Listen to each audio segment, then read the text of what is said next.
Sesaat lagi, Anda akan mendengarkan program Tidak Ada Yang Mustahil, Mukjizat Itu Nyata. Bersama Pastor Apius Rupang, Gembala GBI Samarinda, Rayon 8.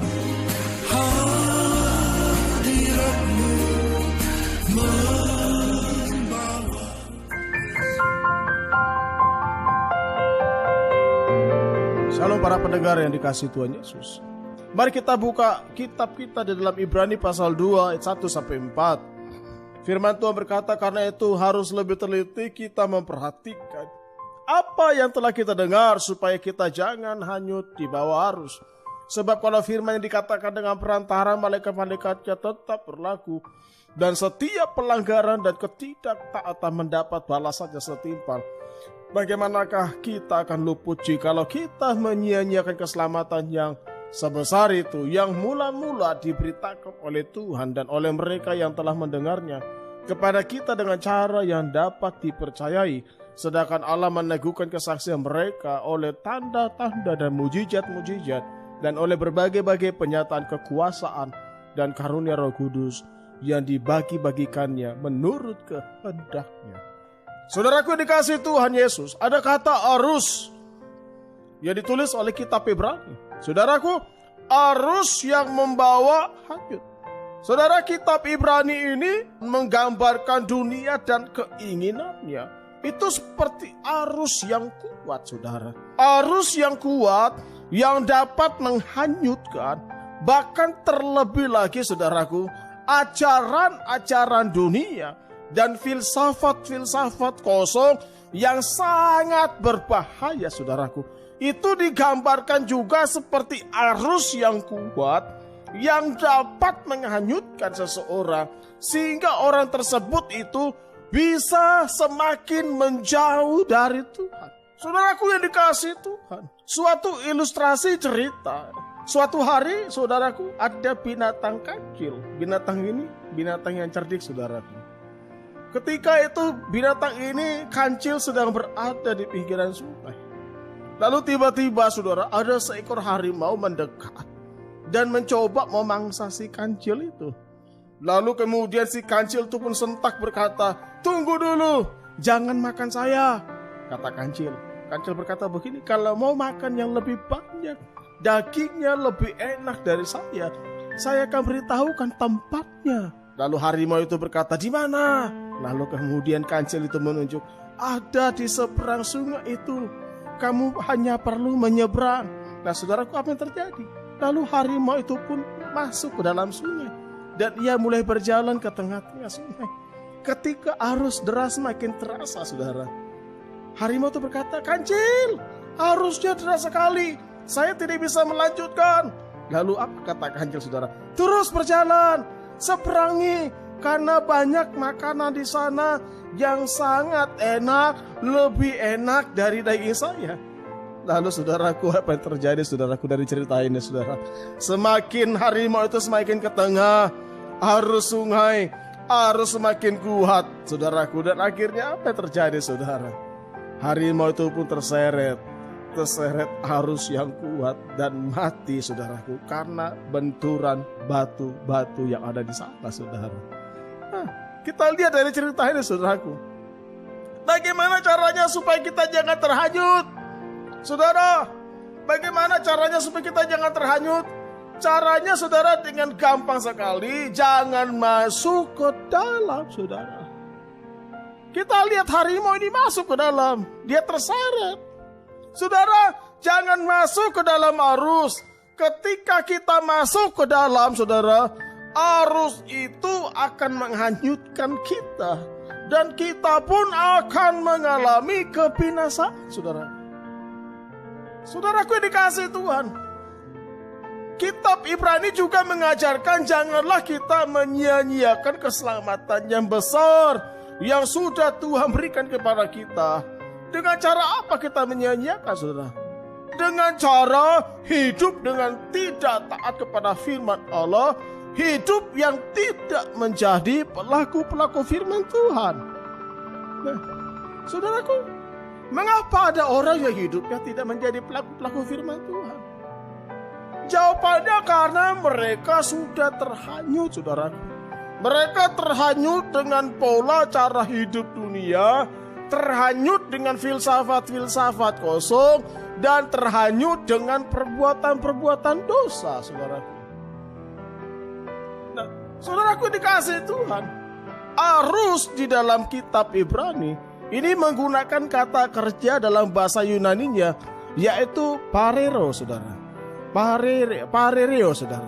Nah, kata ini menggambarkan bahaya yang kita semua, saya dan saudara, yang kemungkinan besar kita hadapi. Nah, contohnya saudara, ini bahasa sastra, saudara.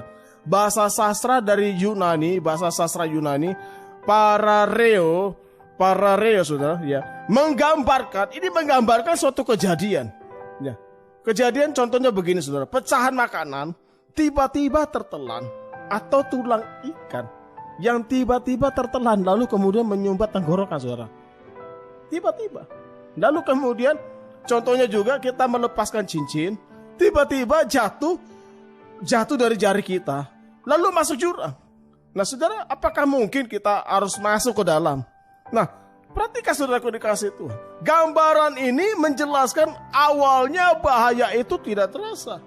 Tetapi jika dibiarkan, orang bisa terlanjur masuk ke dalam bahaya itu yang sesungguhnya, saudara. Mungkin kita saat ini, saudaraku, kita sudah meninggalkan iman kita. Dan itu tidak terjadi langsung begitu saja, saudara. Awalnya kita mangkir dari ibadah. Lalu kemudian mangkir juga dari tugas pelayanan. Lalu lama-kelamaan tidak aktif lagi.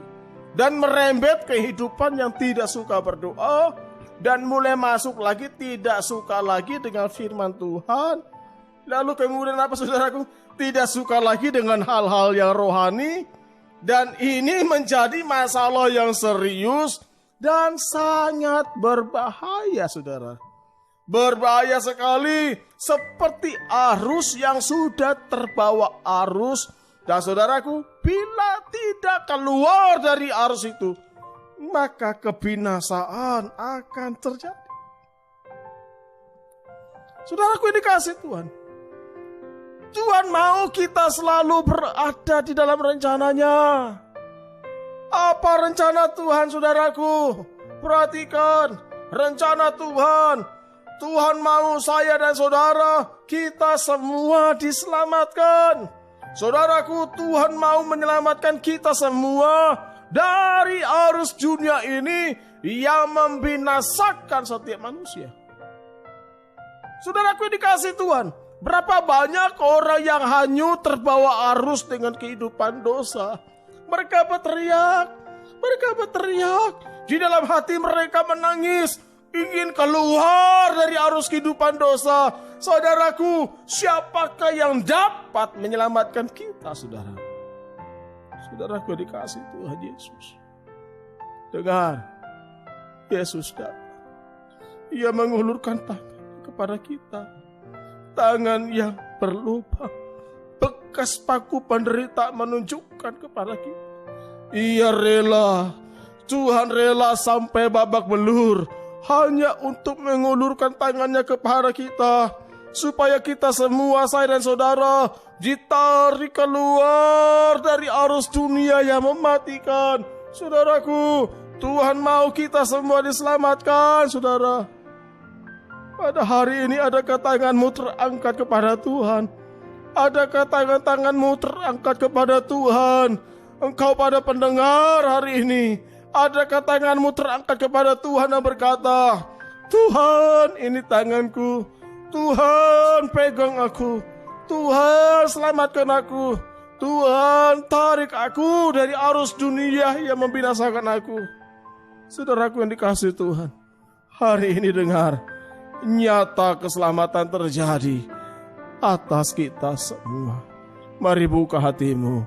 Orabataka rabasataka rabalabasat. Orabataka rabalabalabalabalabalaba.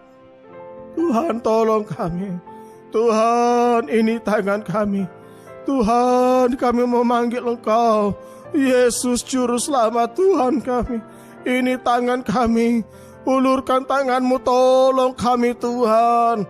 Dari arus dunia yang membinasakan kami, Tuhan tolong kami. Biarlah Tuhan pada hari ini Engkau menjadi Tuhan dan Raja di dalam kehidupan kami. Kami percaya Tuhan hari ini ampuni segala dosa-dosa kami. Kami percaya hari ini kami memperoleh pengampunan di dalam Yesus. Hari ini kami memperoleh perdamaian. Hari ini kami memperoleh keselamatan di dalam Yesus. Terima kasih Tuhan.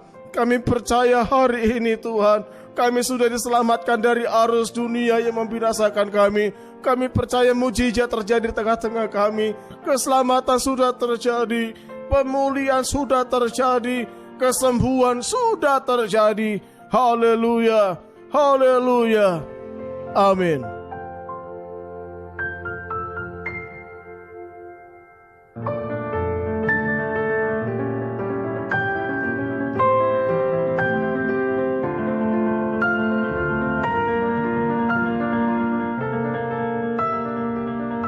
Shalom, nama saya Desi dari Mawahau. Ketika itu saya sedang hamil dan di kehamilan bulan ke-7 ketuban saya pecah, dan karena peralatan media sangat kurang, saya harus dibawa ke Samarinda. 1 minggu saya diopnam di rumah sakit dan dokter berkata kemungkinan besar hanya 40% bayi ini bisa hidup. Saya menangis dan ketakutan serta berserah kepada Tuhan. Dan akhirnya seorang gembala, Pastor Apius Rupang datang kepada saya dan berkata anak ini tidak akan mati, melainkan hidup. Lalu saya dan suami didoakan oleh Pastor Apius. Puji Tuhan, mujizat terjadi pada kami. Saya melewati masa kritis dan bayi lahir dengan selamat. Mujizat itu nyata.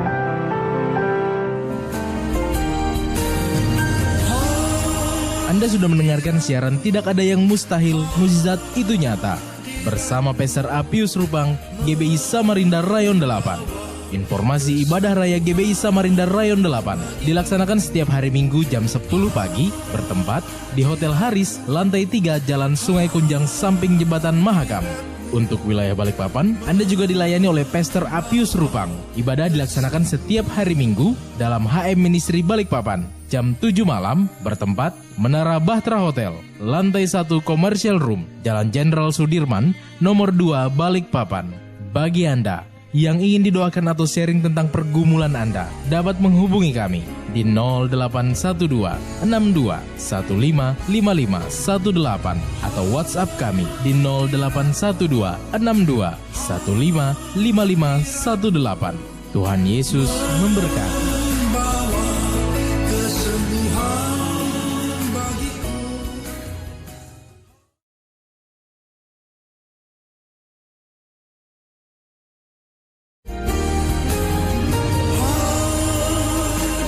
Sesaat lagi, Anda akan mendengarkan program Tidak Ada Yang Mustahil